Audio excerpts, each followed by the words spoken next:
encapsulate the right space in a very good manner. I want to talk about what's happening in Kerala, but Tehseen, brief comment from you, and then I want to play out your very favorite politician, Annie Raja from Wayanad. Tehseen, go ahead. The mass leader, the absolute mass leaders. Go ahead. But look, Rahul Bhai said that there is no India alliance in Kerala, and it shouldn't be. And to this extent, I agree with, because if you have an alliance in Kerala, the BJP will grow. So you shouldn't. On the contrary, whether the UDF wins or the LDF wins, it'll be in the India alliance. So it doesn't matter. Same in Punjab. You don't need an alliance between the Congress and the Aam Aadmi Party in Punjab. Otherwise, the BJP and the Akali Dal would have gained. So those, I think, were strategic. Those aren't so bad. My issue is, and Maharashtra, Ashwini Bhai said that the BJP will gain. I can tell you for a fact, BJP will lose seats in Maharashtra. Maharashtra is it's absolutely anti-BJP at this moment. There's a lot of anger against the BJP. Where I do think that the BJP does have an advantage is setting the narrative.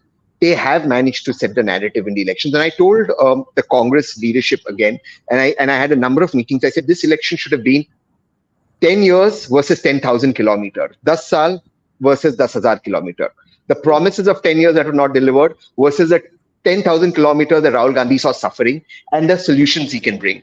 Well, I think some of them are friends of Annie Raja and the Congress leadership. So they have other ideas, and they don't, they believe in other things. But that was my idea and my suggestion to them, which I put in writing, that the election should have been 10 saal versus 10,000 kilometers. And I really think that would have made an impact. I believe this very, very firmly. Okay, but Annie Raja, for all your contempt for the left, does raise a very valid question. Through my travels, I met her in Wayanad. For my audience's perspective, Annie Raja is the CPI candidate who is taking on Rahul Gandhi in Wayanad, where Rahul Gandhi won by a 4.5 lakh margin. We still don't know if Rahul Gandhi will, after the Wayanad election is over, head to Amethi in Uttar Pradesh. That is what is widely expected. Now, I met Annie Raja on the ground in Wayanad, and she had a question. And this was the question. Listen in. Why he chose to contest from Kerala and that too from Wayanad. So you're saying he had the option to contest from Karnataka, from Telangana, from Tamil Nadu, but he chose this seat again. Yeah, that is what. If Why do you think he did? No, that's what I am asking him. Why? Is it an easy walkover for to be in parliament? For that, you could have contested on all this. But if but for us, our biggest enemy is, and the enemy of this country today is the Sangha Parivar fascist government, which is going to be to convert this country as a Hindutva Rashtra. There is also speculation that Mr. Gandhi, who's tipped to be the favorite contestant from here, may contest from Uttar Pradesh once elections here are over. Now, then that means he is actually betraying the people, or I don't know what will be the result. We don't know. We don't know. Okay, it's a fair question. No, hang on. Before you get critical, Tehseen, and laugh, it's a fair question.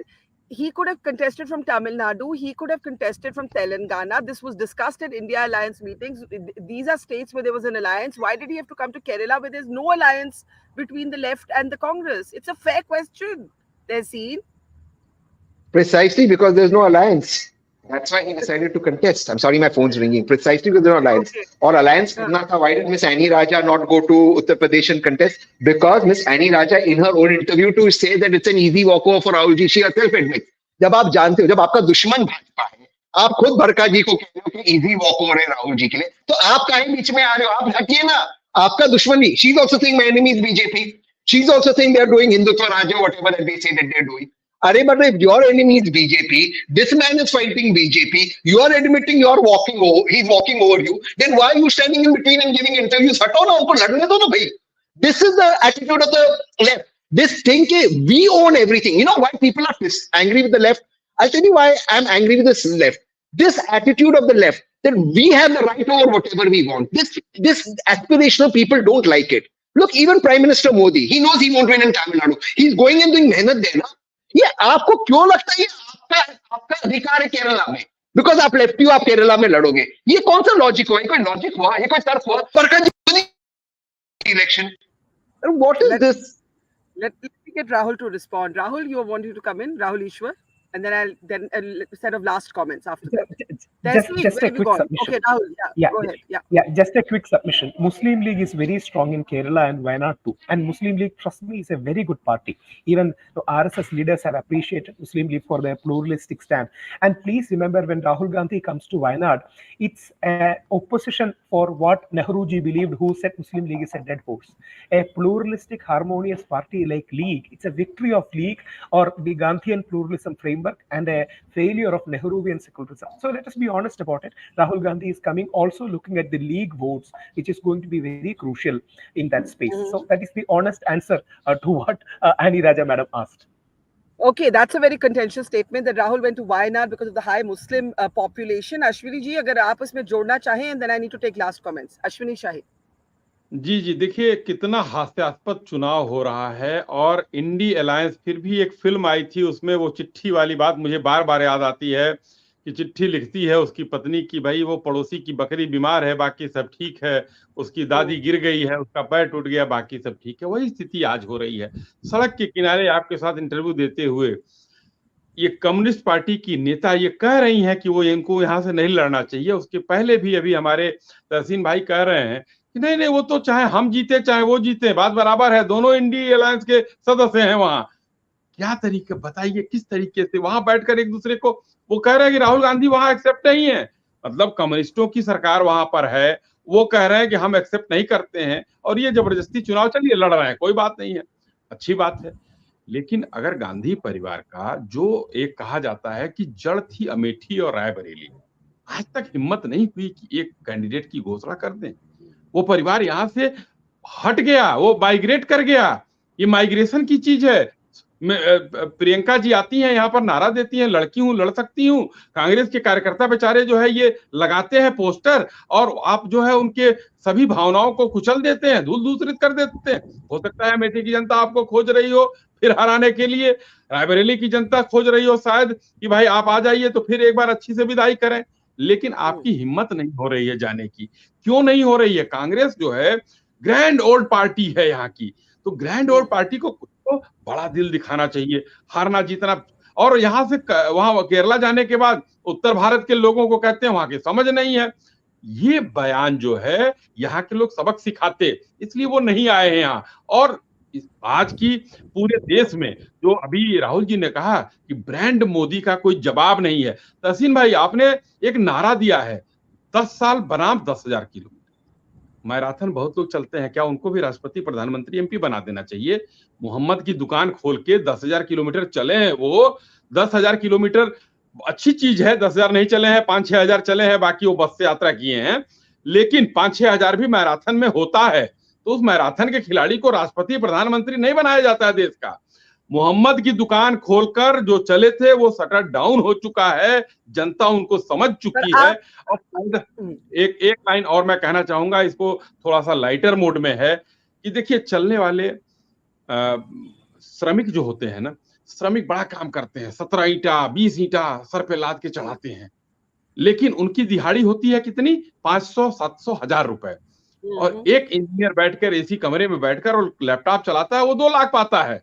तो अंतर यही है 10,000 kilometre और 10 साल में, इस अंतर को समझना होगा तहसीन भाई। चलने से कुछ नहीं होता है, मास लीडर नहीं होता है। Very quickly, I need to play a 20-second clip before I take actual last comments from you, so keep this intervention brief. Tehseen? So very quickly, Ashwini bhai is right कि जो श्रमिक है बेचारा बहुत मेहनत करता है, इतने ईटा उठाकर चलते हैं, उन्हीं श्रमिकों को माननीय नरेंद्र मोदी जी और भाजपा ने छोड़ दिया था कोविड के समय, 4 घंटे में लॉकडाउन करते, और कोर्ट में कहा था मेरे पास इनका डेटा नहीं। वही श्रमिक आपके खिलाफ वोट करे जिनको आपने छोड़ा था, श्रमिक भी आपके साथ नहीं। बिल्कुल सही आपने कहा।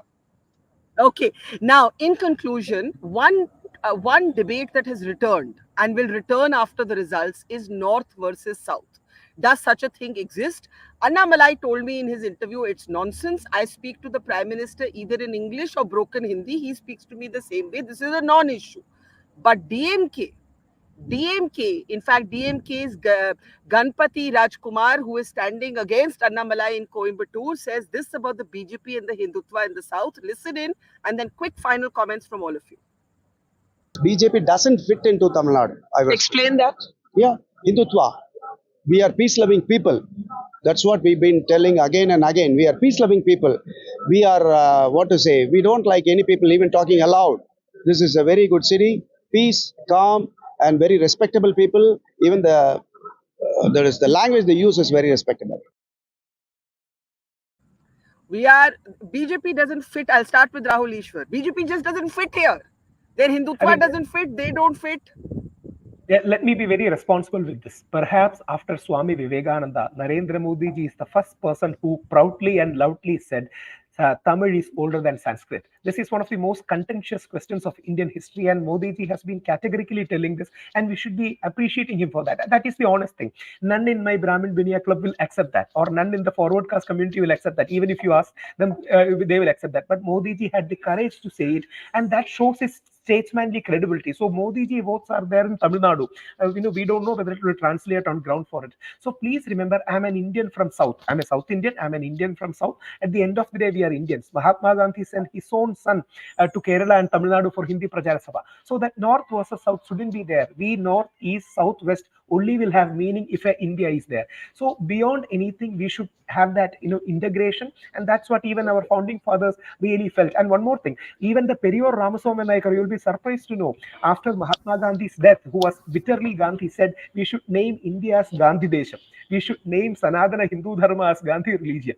So yeah, we may have difference of opinion. At the end of the day, we are the nation which had given birth to Gandhi and Vivekananda. We should never forget that when we have debates. I have to say, in the first time being to Kanyakumari and seeing the Vivekananda rock and the Tiruvallavur statue, it was very, very overwhelming. It really tells you the